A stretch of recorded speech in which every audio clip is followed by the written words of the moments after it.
No one is born hating another person because of their color of skin or their origin or their religion. Hello everyone, today I will talk a very important topic that we know as a discrimination and the importance of analyzing it.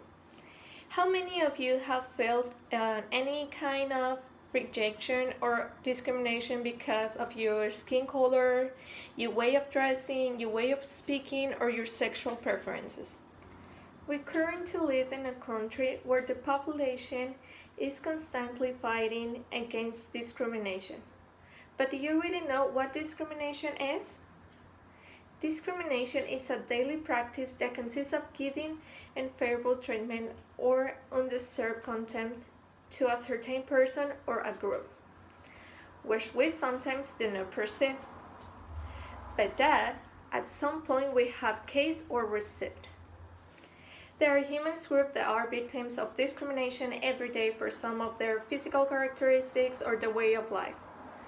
Ethnic or national origin, sex, age, disability, social or economic status, language, religion, sexual condition, marital status, and another difference may be reason for restriction, exclusion, or restriction of rights.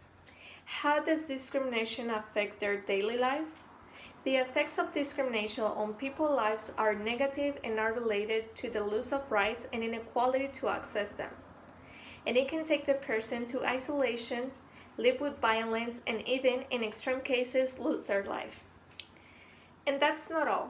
Discrimination can affect vital areas of the person, such as the difficulty of getting a job, dropping out of school, social exclusion, taking all these created consequences and the psychological level with symptoms of anxiety, sadness, to a greater degree, depression, and above all, feeling of loneliness line. As we see, discrimination always has psychological consequences on the person or victim. A very unfortunate example of that as a cause of discrimination in our country today is the case of George Floyd, an Afro-American man who died asphyxiated by the abuse of power by one of the Minneapolis policemen.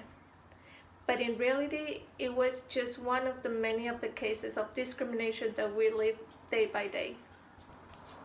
But let's not only talk about racism. There are also cases of gender discrimination, for example, continuing to see women as the housewife who has to take care of the children while the man goes out to work, and many other cases of daily life that we continue to see as a normal. Many times the discrimination is more closer than we think. For example, the latest statistics of discrimination of the school environment show the result of main discrimination. Let me show you.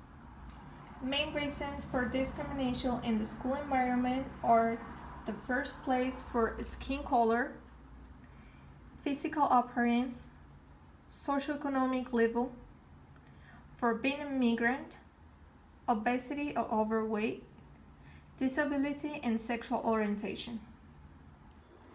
Now, can we change this situation? My answer, of course, is yes.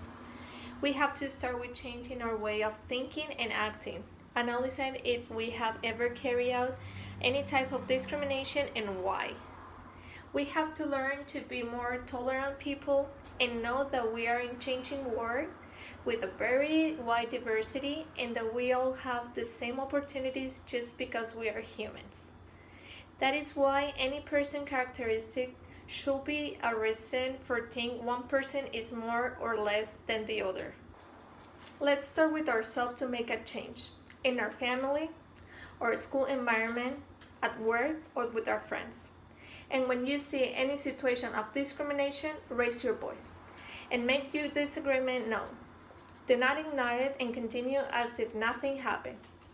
Thank you for these minutes of attention. I hope I've been changed in you regarding this controversial issue and that together we will make a change. Thanks.